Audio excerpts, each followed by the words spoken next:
नमः सिद्धेभ्यः जय श्री ओम नमः सिद्धेभ्यः। नमो अरिहन्ताणं नमो सिद्धाणं नमो आयर्याणं नमो वज्रायाणं नमो लोहे शब्दशारणम्।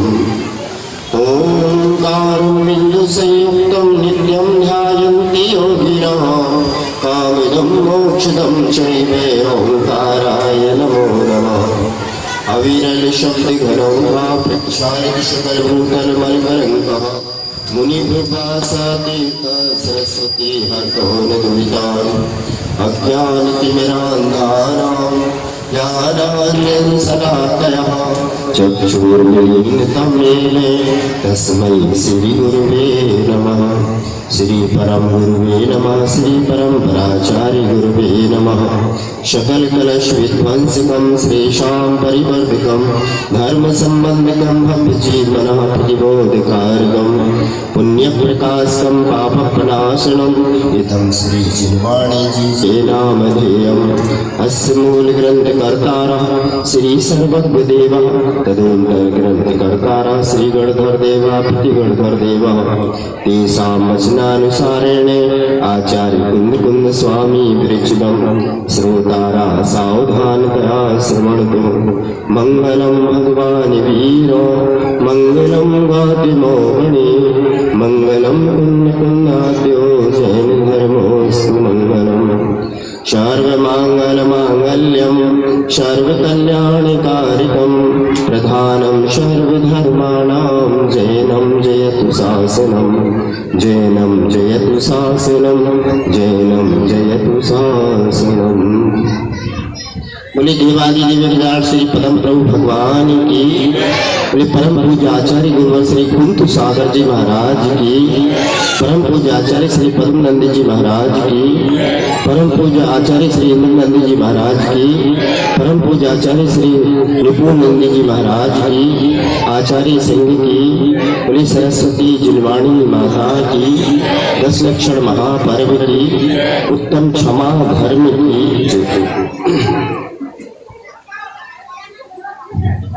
आज हम सभी अत्यंत पुनीत बेला में यहाँ पर एकत्रित हैं। आज से 10 लक्षण महापर्व पर्युषण पर्व प्रारंभ हो रहा है। हम जब भी किसी पर्व की चर्चा करते हैं तो उससे हमारा अर्थ निकलता है। पर्व का अर्थ है कि खूब मनोरंजन करना, खुशियां मनाना, मिठाइयां खाना, ये पर्व के दिन में है। लेकिन पर्व का अर्थ है, पर्व मतलब पूरी संधि या अवसर जो जोड़ने का काम करता है। आपने देखा हो गन्ना होता है, उसमें पूरी होती है, एक के बाद एक वो आपस में जोड़ती है। और एक पर्व का अर्थ होता है अवसर। अवसर जो हमारे लिए अच्छा बनाने का कार्य करता है, ऐसा अवसर पर्व कहलाता है। पर्व 2 तरह के होते हैं, एक त्रैकालिक पर्व होते हैं और एक तात्कालिक पर्व होते हैं। तात्कालिक पर्व भी 2 प्रकार के होते हैं। भैया इसको थोड़ा सा कम कर दो। तात्कालिक पर्व भी 2 प्रकार के होते हैं। एक होता है किसी व्यक्ति विशेष से संबंधित और एक होता है किसी घटना से संबंधित। जैसे रामनवमी पर्व है, कृष्ण जन्माष्टमी पर्व है, महावीर जयंती पर्व है, आदिराज जयंती पर्व है।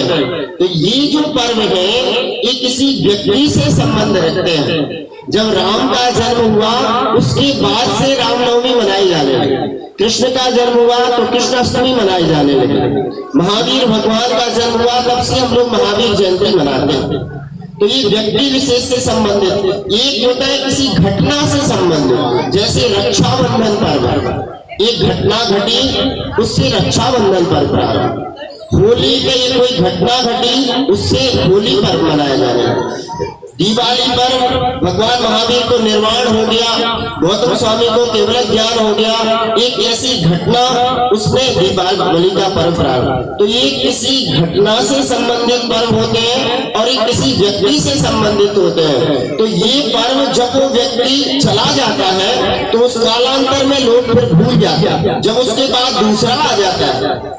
जैसे अभी महावीर के शासन काल में हम लोग रह रहे तो उनकी जयंती मनाते, उनका निर्वाण महोत्सव मनाते।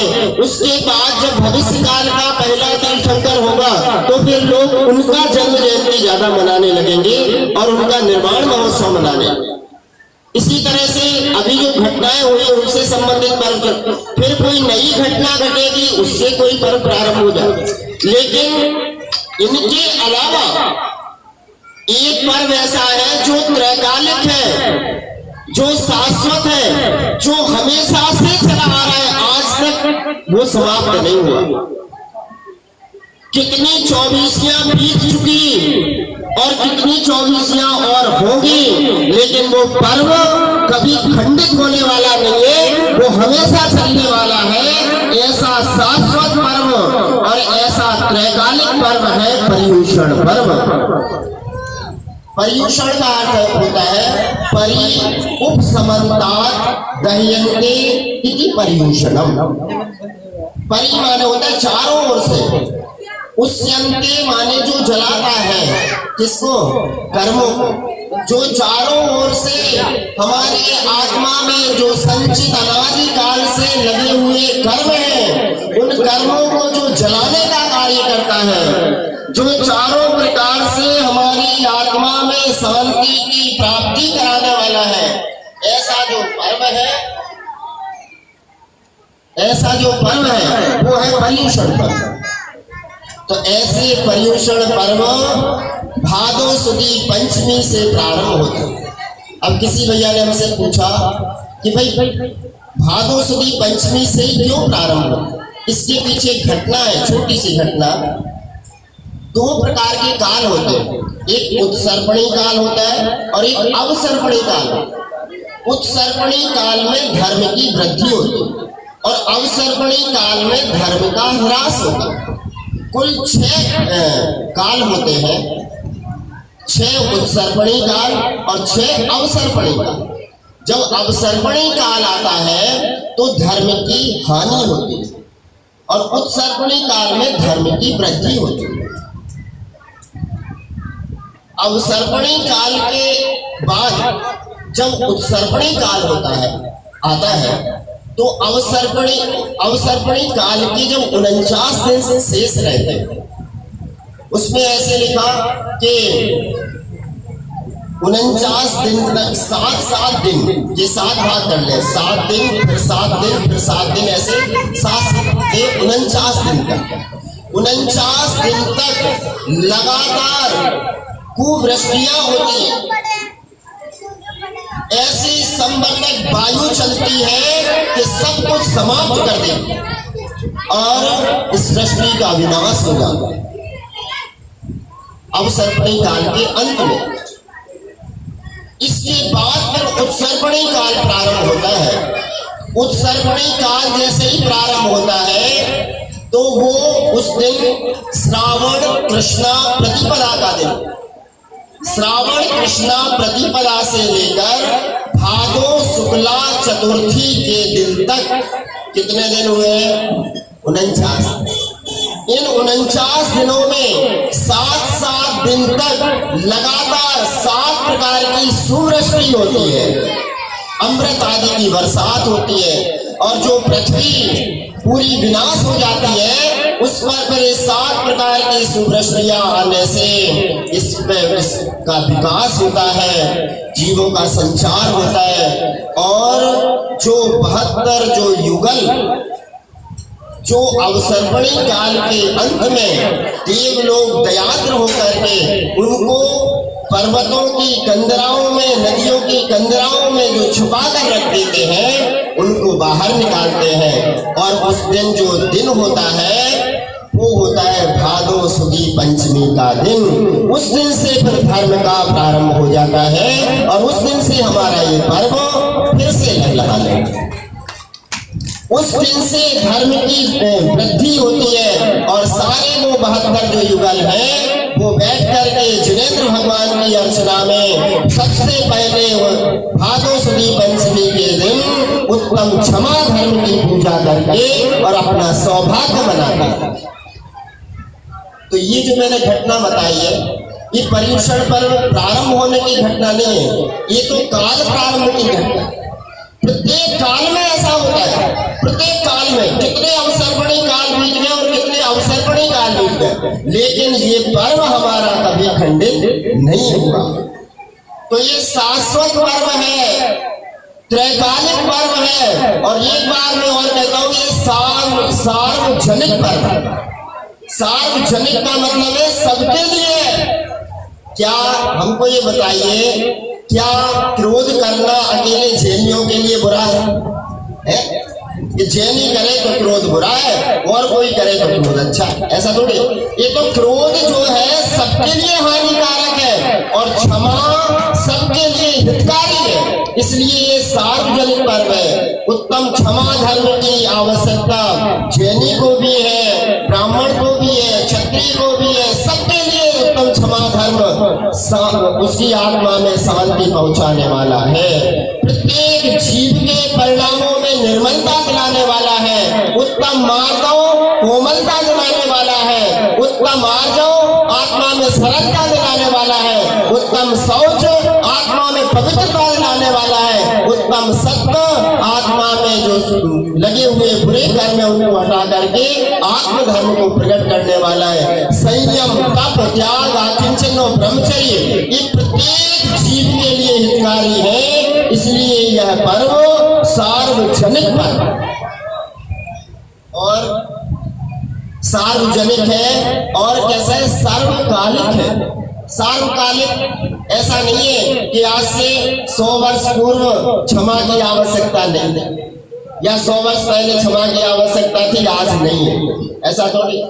पहले भी क्षमा धर्म, उत्तम क्षमा की 10 लक्षण धर्मों की आवश्यकता थी, आज भी है और आगे भी रहेगी। जब भी कोई जीव मोक्ष जाने का अभिलाषी होगा, मोक्ष जाने की वांछा करेगा, उसे उत्तम क्षमा की 10 लक्षण धर्मों को अपनी आत्मा में प्रकट करना पड़ेगा, तभी उसकी आत्मा इतनी निर्मल होगी कि वो ऊर्ध्व गति को प्राप्त होकर के और उस सिद्धालय में विराजमान होगी। इसलिए यह पर्व सार्वकालिक पर्व, तो यह शाश्वत पर्व है, त्रैकालिक पर्व है, सार्वजनिक पर्व है, सर्वकालिक पर्व।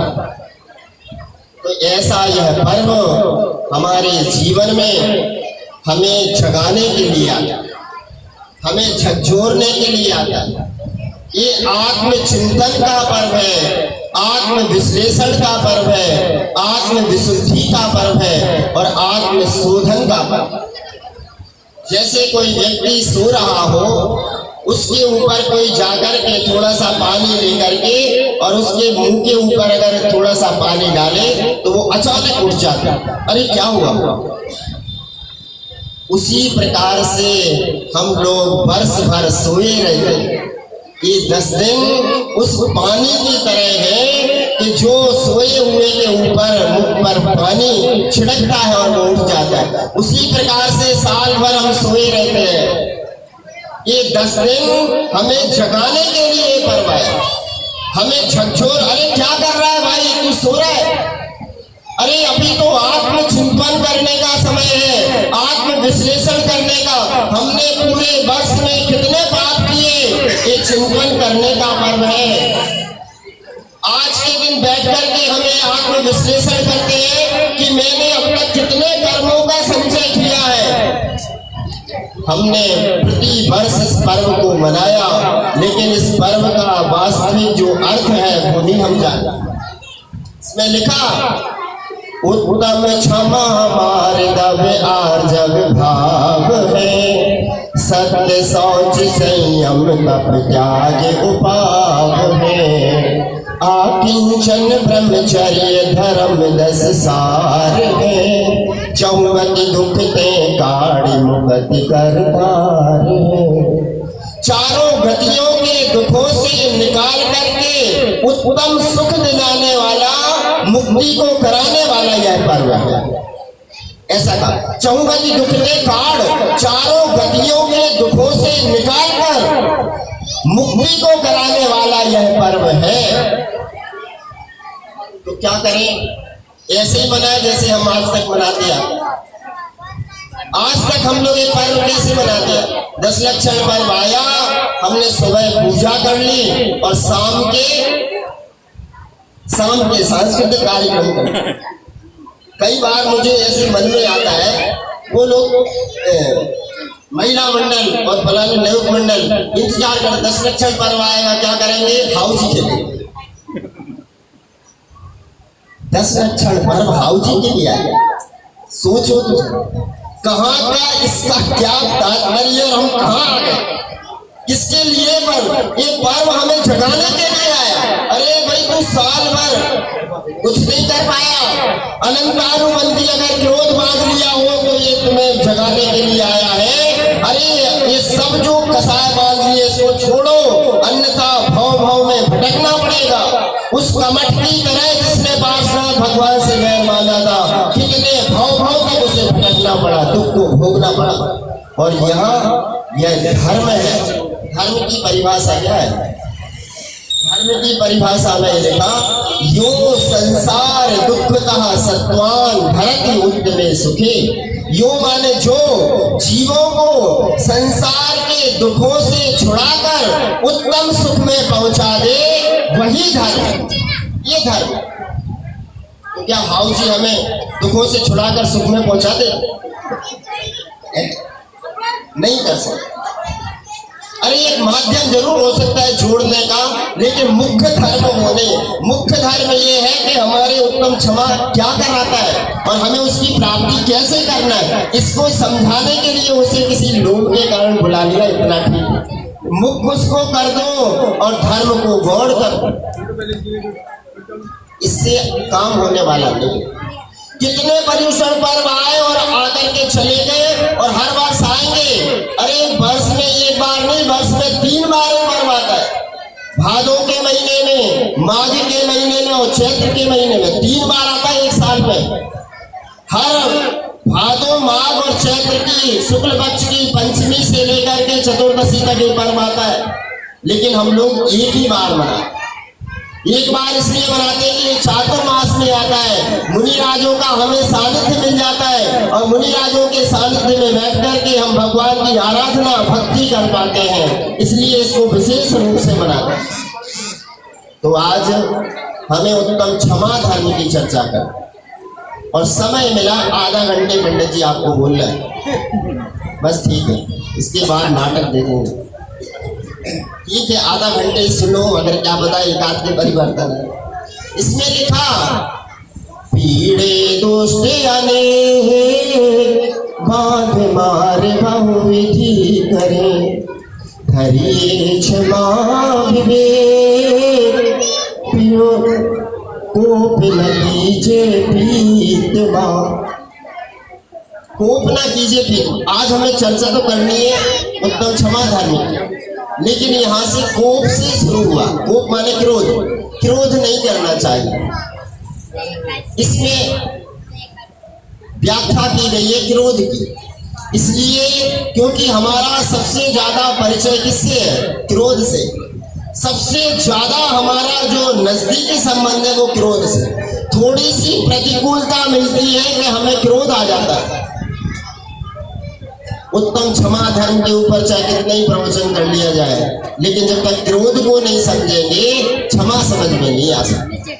तो सबसे पहले हमें उस धर्म रूपी जो आत्मा का चारित्र्य गुण की निर्मल पर्याय है उत्तम क्षमा, उसको जानने की आवश्यकता है कि वो कैसे प्रकट होगा।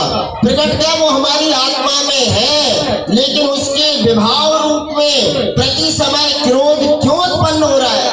अरे हम आए तो थे भगवान की पूजा करने के लिए पर्यूषण पर्व में, और थोड़ा सा हमारा मन को अगर थोड़ा सा भी खंडित हुआ, कई बार तो मैंने देखा नाम भी नहीं ले पाए तो इतना क्रोध आता है, मैं कल से मंदिर नहीं आऊंगा। अरे मंदिर काय के लिए आते हैं? मंदिर हम अपने आत्म कल्याण के लिए आते हैं। अगर हमारे लिए कोई बात नहीं, अगर हमारा थोड़ा सा सम्मान नहीं हो पाया, अरे सम्मान कराने के लिए तो सम्मान कहाँ पे होता है? सम्मान उनका होता है जो वसुधा उस रत्नात्रय को धारण करते हैं, जिनेंद्र भगवान की अर्चना करके सिद्धालय में जाते हैं। वास्तविक सम्मान तो वो है, उससे उस सम्मान के आगे सारे सम्मान फीके हैं। चाहे कितने ही बोर्ड पे नाम लिख दो, पूरा भरा हुआ है, देख रहा हूँ, जगह ही नहीं बची। कितना ही नाम लिख जाए, भर दो बोर्ड, लेकिन आगे वाला जो आएगा वो तुम्हारा नाम की जगह मिटा के अपना लिख जाएगा। भरत चक्रवर्ती को एक बार ऐसे हो गया, 6 खंड जीते, चक्रवर्ती बन गए। सोचा कि यार मैं अपना नाम लिख दूं, मैं चक्रवर्ती हो गया हूँ। तो गए वहां पे पर्वत के ऊपर, वो शिलापट लगा हुआ था, तो देखा ये तो पूरा भरा हुआ है, कहाँ लिखूं? नीचे वाला मिटा करके अपना। लेकिन छायक सम्यक दृष्टि दे भरत, सोचा अरे भरत नाम के तो इसमें पहले से कितने चक्रवर्तियों के नाम लिखे, और मेरे बाद जो चक्रवर्ती होगा वो मेरा मिटा करके अपना लिख जाएगा। इस नाम में कुछ नहीं रखा। ये तो नाम सिर्फ यहाँ मनुष्य गति मिली है, यहाँ पे ये लौकिक नाम हो गया। अरे हम तो जीव हैं, कहाँ से आए? निगोद से निकल करके आए। हमारा मुख्य निवास स्थान तो निगोद में था, वहां से निकल करके आए। कितने दुख हमने भोगे, रोजाना भगवान से प्रार्थना भी यही करते, हे भगवान मैंने चारों गतियों में इतने दुख भोगे हैं, हे भगवान एक बार मुझे इन दुखों से निकाल दो, मैं फिर ये ऐसे कर्म नहीं करूंगा। और जो कसाय हैं, उन कसायों के पीछे हम लोग कितने एक समय में यही बैठे बैठे अभी क्रोध आ जाए, घर में जाते ही सासू जी पूजा कर रही है 4 घंटे से मंदिर में, 12 बज गया, 1 बज गया, सुबह 6 बजे से भगवान की जय जय नाथ परम गुरु होए, और घर में जाते ही बहू ने अगर गर्म पानी नहीं दे पाई तो फिर देखो काय की क्षमा की पूजा करके,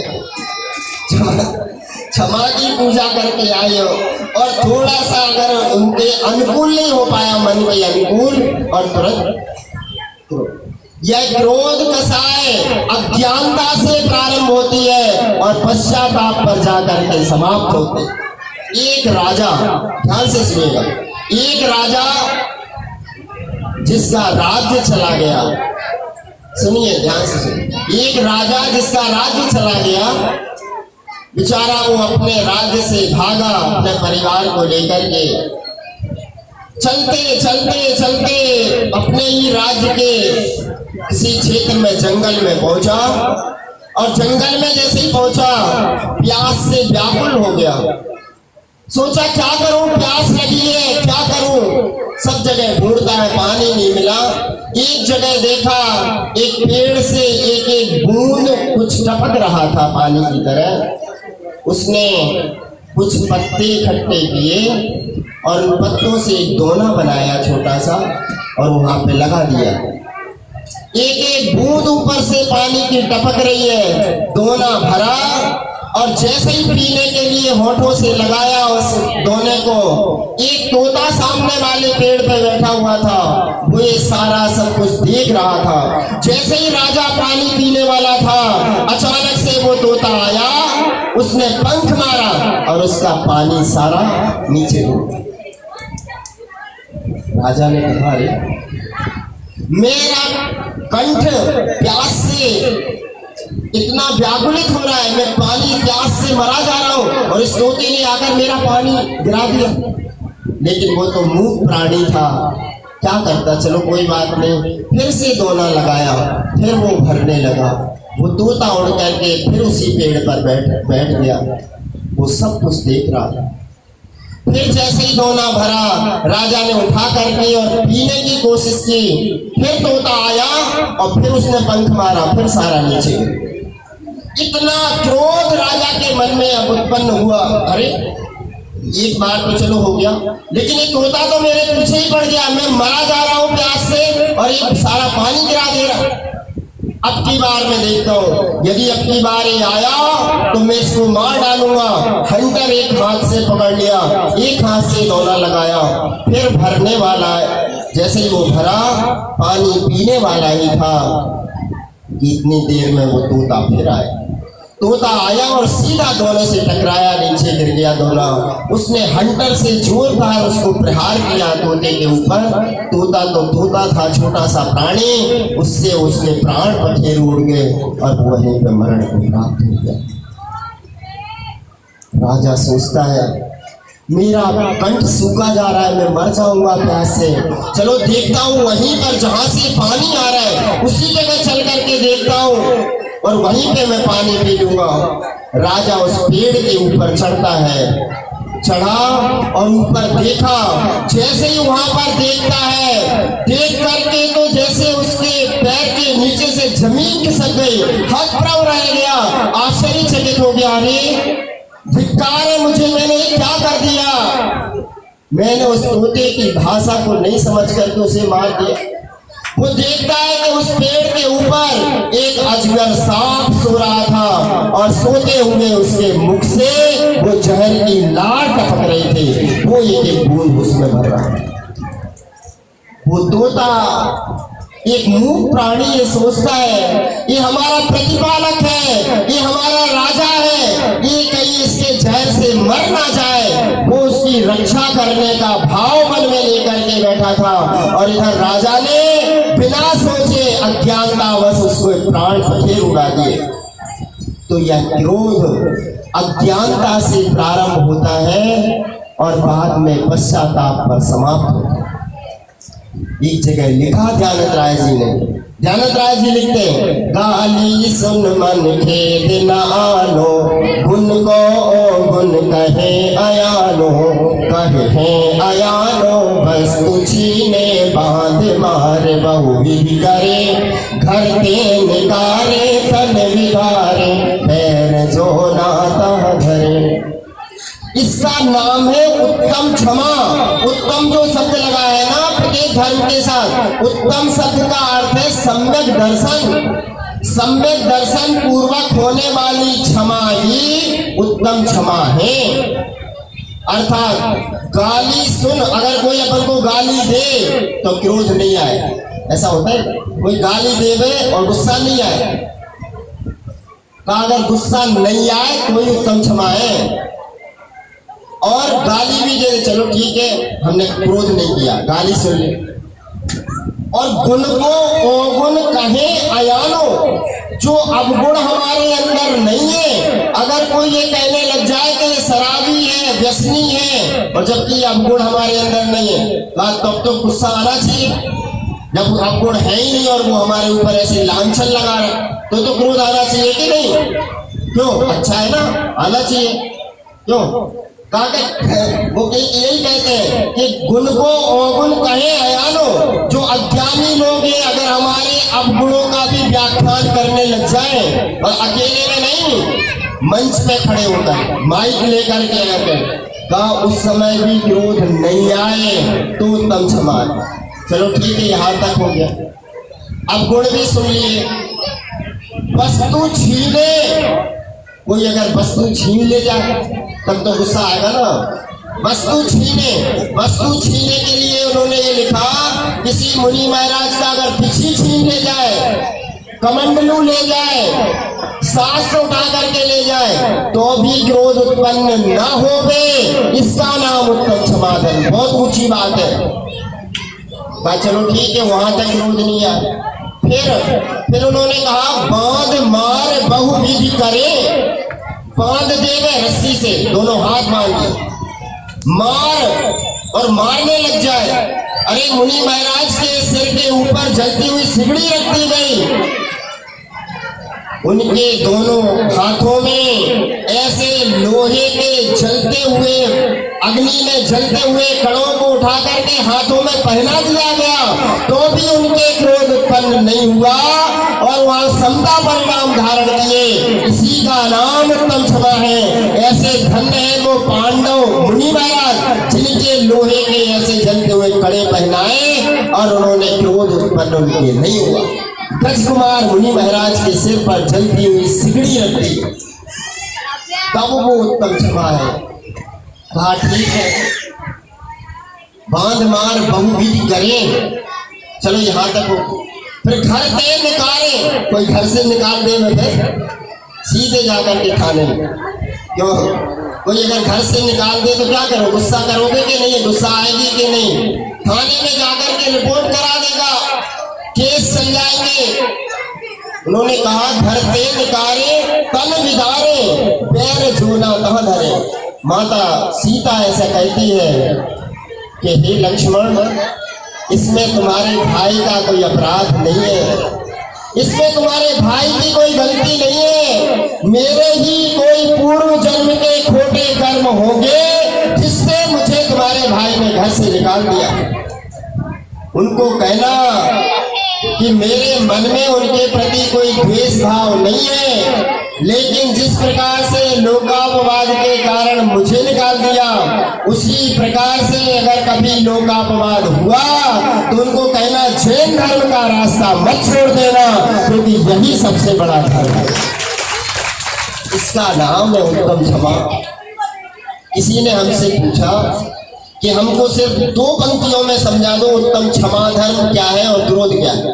तो ज्ञानत राय जी ने लिखा, ते कर्म पूरब किए खोटे सहे क्यों नहीं जियरा, अति क्रोध अग्नि बझाए प्राणी साम जलिए सियरा।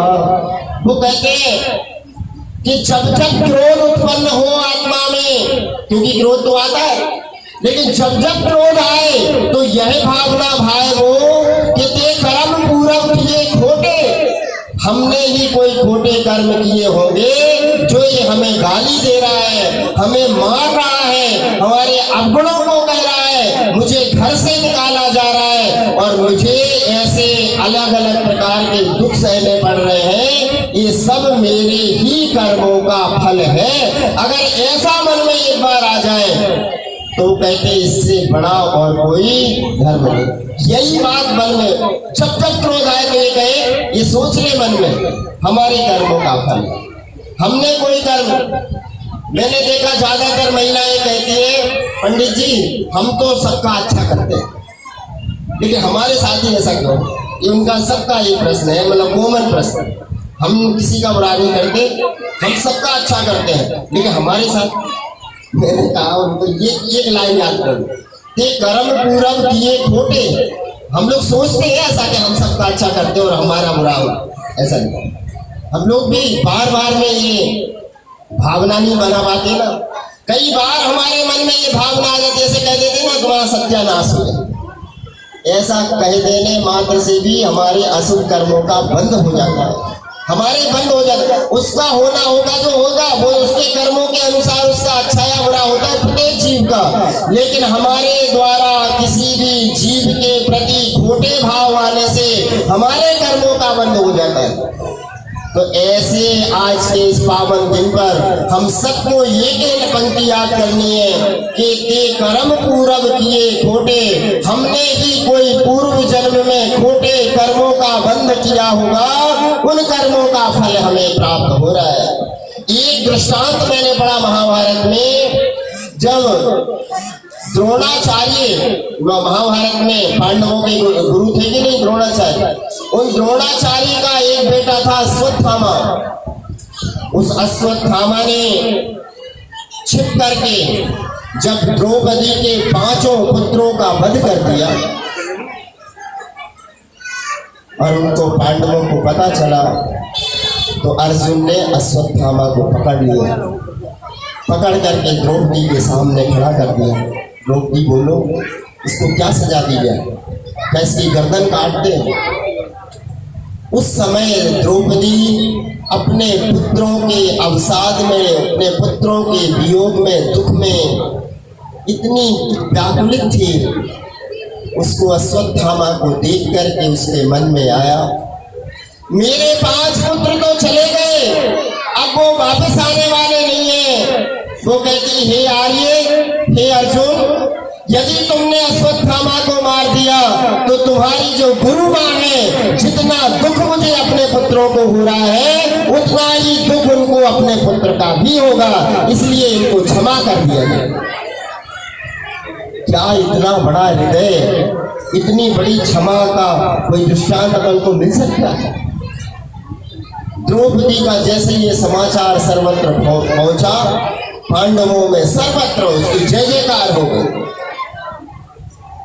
वसुधा क्षमा धारण करने वाला वीर होता है, क्षमा को धारण करने वाला महान होता है, क्षमा को करने वाला लोक में पूज्य होता है। इसलिए तो कहा क्षमा वीरस्य भूषणम, वीरों का आभूषण क्षमा। प्रति समय हमारी आत्मा के परिणामों को निर्मल बनाने का भाव करना, प्रति समय हमारी आत्मा में कोई विकृति उत्पन्न न हो जाए ऐसा भाव करना, ये उत्तम क्षमा धर्म है। आज के दिन हम सबको उस उत्तम क्षमा धर्म की ओर आगे बढ़ने का प्रयास करना चाहिए। वसुधा हमें अपने ऊपर एक गर्व करना चाहिए कि हे प्रभु, मैं धन्य हो गया जो हमें जैन कुल मिला, जैन कुल मिल गया, अच्छी आयु मिल गई, निरोगी शरीर मिल गया, माँ जिनवाणी सुनने को मिल गई, आचार्य श्री का सानिध्य मिल गया, और ऐसा महान पर्युषण पर्व हमारे जीवन में हमें आत्म शोधन करने के लिए मिला। तो हे प्रभु, मैं धन्य हो गया। ऐसा बहुमान करना चाहिए अपने ऊपर, कभी भी अपने मन में हीनता नहीं लाना है, बहुमान आना चाहिए कि मैं तो धन्य हूं जो हमें जैन कुल में जन्म मिला। और वसुधा इन्हीं जिनेंद्र भगवान की पूजन के फल से आज हम सबके इस समाज में इतनी समृद्धि है। मैं तो ये कहना चाहता हूँ, जब मैं पहली बार आया था श्रीपुरा, उस समय मैंने देखा था यार 10-15 परिवार और वहाँ पे 70-80 परिवार, उस समय की बात। और उस समय मैंने देखा जो लोग एक किराए के टूटे फूटे मकान में रहते थे, आज उनके इतने घर हैं कि सैकड़ों लोग उनके घरों में किराए से रहते हैं। ये सब क्या है? ये जिनेंद्र भगवान की पूजा का फल है, अच्छे परिणाम रखने का भाव है। जिन जिन लोगों के भी परिणामों में निर्मलता होती है, अशुभ कर्म का उदय ज्यादा समय तक नहीं रह सकता, धीरे धीरे वो अंतराय कर्म का क्षयोत्सव होगा और उनको सांसारिक वैभव तो मिलेगा ही निश्चित है, और परंपरा से एक दिन उनको मुक्ति की प्राप्ति होगी। ये जिन धर्म का सिद्धांत है, ये प्रकाश सत्य है। तो आज हम सब लोग मिलकर के इस भाव को समझे कि पर्व हमें क्यों मिला है, हम सभी लोग उस मार्ग पर आगे बढ़े ऐसी मंगल भावना के साथ में कि अब आगे का और कार्यक्रम में लोगों को व्याकुलता होगी कि हमारे उस कार्यक्रम में व्यवधान हो रहा है।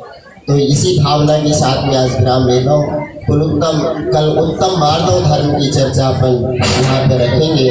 जैनम जय शासन।